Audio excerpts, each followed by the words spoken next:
What's up, everybody? Welcome to Podcast Now. I'm Alex, and in this video, we got to talk about the PS5 Pro. I watched it this morning, the Mark Cerny presentation, and look, for as many things as I'm going to say in this video, and we're going to talk about the price, we're going to talk about the anger of people, and I think a lot of it is justified, right?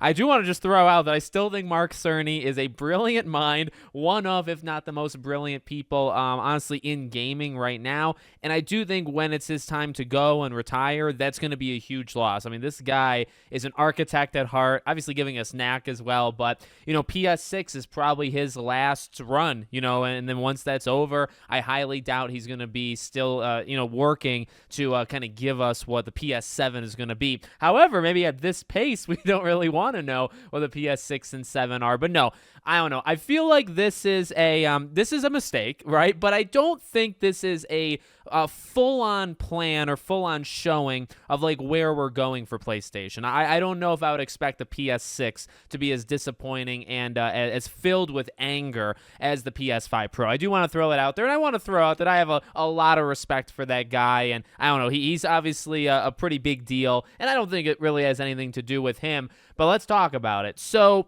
one of the things I wanted to do, right, because you see the frustration, you see the anger, I actually wanted to look back at the PS4 Pro, right? This is not the first time we've had a Pro console.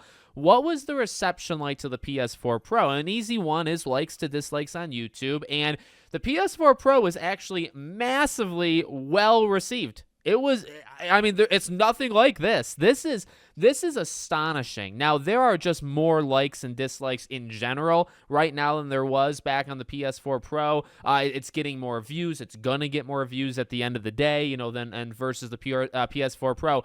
But it is unbelievable how many more dislikes, and it's ratioed. Like it is almost double the dislikes depending on what you're watching. The Mark Cerny presentation is a little bit more liked, but it's still massively, there's more dislikes than likes. The trailer for the PS5 Pro is like 2-to-1, 2 dislikes for every 1 like. It is insane. And now, is it unjustified? I really don't think it is. Now, I think a couple things can be true at the same time. I think the console is in a way impressive. I think what it's doing, that PSSR, I was trying to hang with what he was saying. I remember when he did, I think it was the PS5, podium presentation. I don't think I was like hanging on to like the lingo of the technology stuff. I feel like he either dumbed it down or just the way they presented it was a little bit better this time. But, it sounds powerful. It sounds like, if you're getting into this generation right now and you haven't had the other consoles, is this something you think about? Think about, maybe not buy, but is it something you think about? I think it is. It's very expensive, and it's probably too expensive, but again, like if you're jumping from PS4 and Xbox One and you're jumping into this generation, is this something that you consider if you don't already have a PS5 or like a Series X? I think it's something you consider, but ultimately we'll see how well it does, right? Like, the PS4 Pro didn't sell astronomical, and a thing to remember is these Pro consoles are not supposed to sell astronomically well. Now, I wonder if it's going to sell literally at all, but it's not meant to, like, do the same numbers as, like the PS5 is doing really well. I don't think the PS5 Pro is supposed to do as well as the PS5. So these are all things to throw out there, not in defense of it, but just as, like, other things, right, to kind of keep in mind. In terms of the negativity, I got a couple ones. I do want to start out with one that I've seen, a couple people speak to online, and I feel like it's right up my alley. When we're using The Last of Us Part 2 Remastered to show off a new console, we have a problem. It is time to panic. And look, I talk about PlayStation all the time on this channel. I'm not anti-PlayStation, anything like that. We know there's games coming. Bend. Blue Point, Naughty Dog, Santa Monica, pretty much every one of their teams is working on a game right now. And a game that could be coming out within the next 1 to 3 years, right? There is a lot coming, but this generation has been outright terrible for both. Xbox, PlayStation, I truly believe this has been the worst generation either of them have had, maybe ever. Now, I'm a little bit more well-versed in PlayStation. I'm almost willing to say this is the worst exclusive generation they've ever had.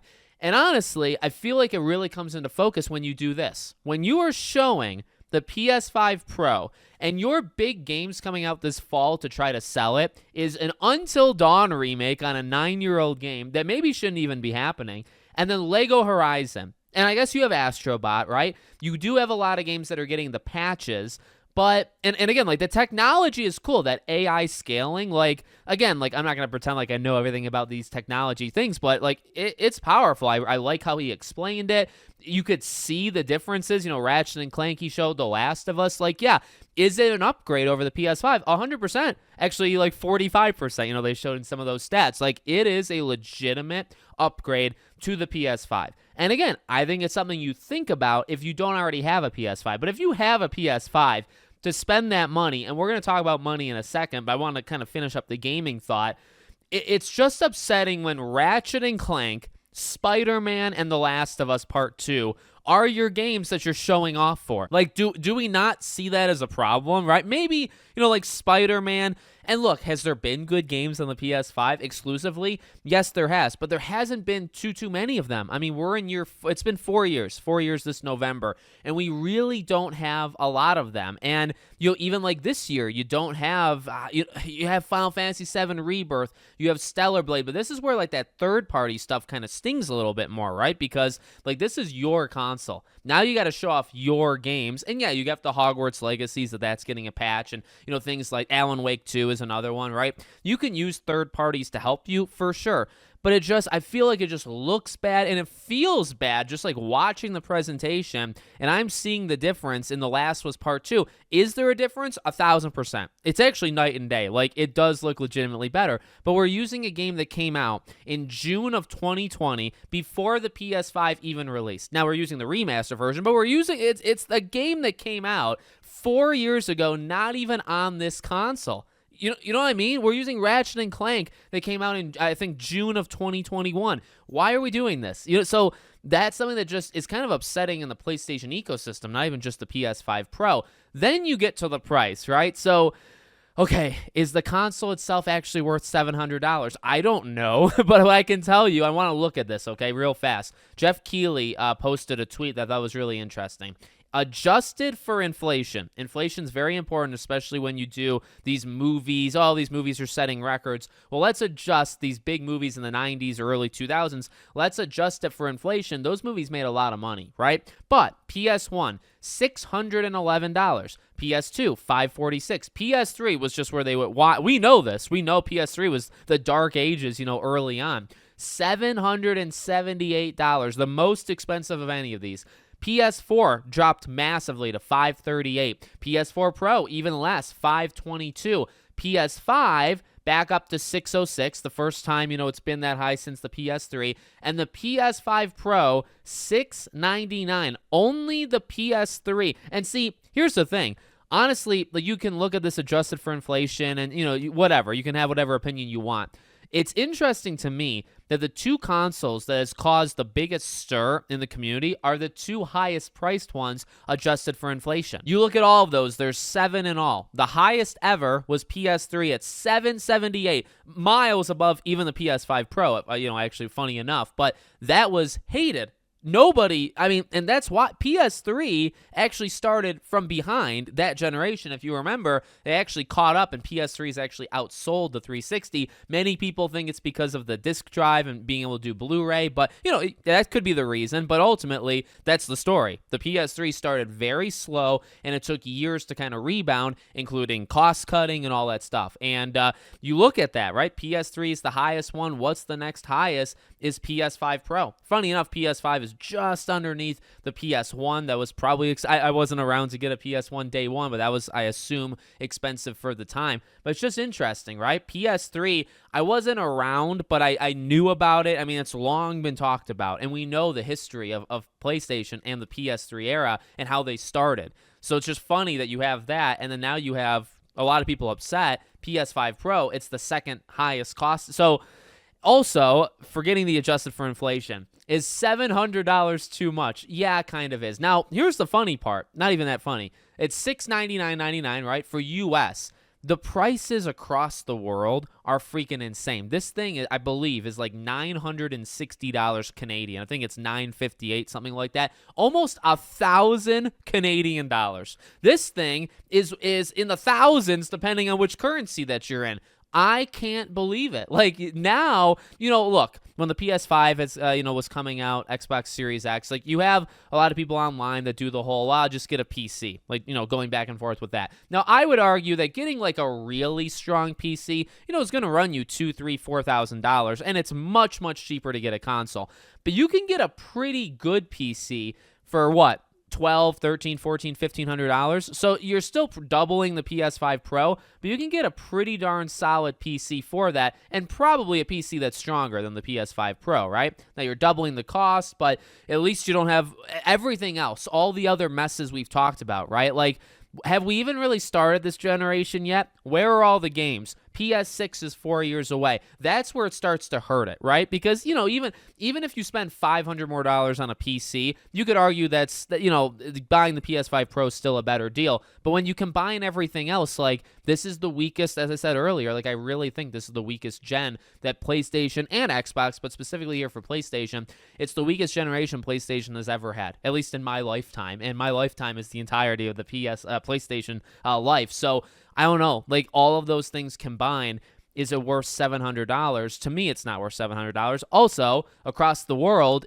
it's more than $700 is like the cheapest it gets. Again, like in Canada, you get $1,000. Like that's unbelievable. But here's the biggest kicker, and I saved it for last. Two final things to talk about. Number one, the thing that it stands on, okay? It's the thing that literally makes it stand up. How it is advertised. Look next to me here. Look next to me. Do you see what it's doing here? It's standing up, right? You can have the PlayStation laying down. In fact, I think many people do have the PlayStation laying down. But it's advertised right here as standing up. The stand is separate. You actually have to pay extra. Now, I think it's only like $10, $20. I don't know for sure. But it's just hilarious to me that the advertising structure of it is unavailable unless you buy the extra thing. And then the final part, something that I'm actually a pretty big advocate against, is it's only digital. It's only digital. Now, you can get the disc drive, but I think people were doing some of the math. Like, to get the stand and to get the disc drive, you're looking at almost I think it's $780. I think it's $780 before taxes. So you are looking at approximately $850 or so. Like, it's almost $1,000 US. Now do it for Canada. Now do it for, the UK, all these other places. You are spending $1,000 if you want the Pro to stand it up and a disc drive to play your disc-based games. Almost $1,000, if not more than $1,000, depending on where you are. This is where it starts to get too much. This is where you can absolutely make the argument that just going a little bit higher and getting a medium-ranged PC for the next 4 or 5 years is about fine compared to the PS5 Pro. This is where we're at. So, again, like I said, some positive. I don't want it to be like all negative, because ultimately people will buy this thing, and I don't care. That's another thing I definitely want to kind of lay the groundwork on. I stand on the same thing I always stand on. Like, your money is your money, right? So you spend your money how you want to spend it. I'll spend it how I want to spend it.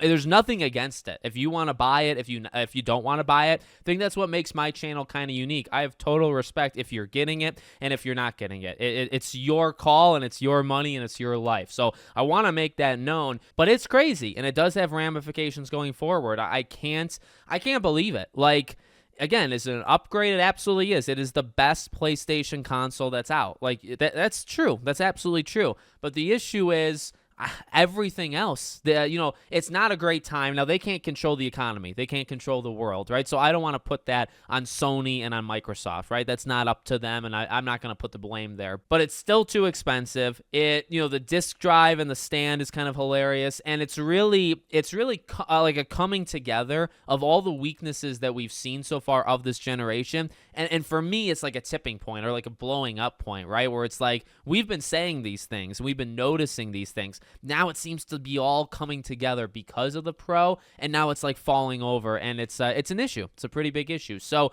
you let me know. Let me know if you're going to get it in the comments. Make sure, as always, you're subscribed to the channel, bell icon turned on, and I hope to see you all on the next one.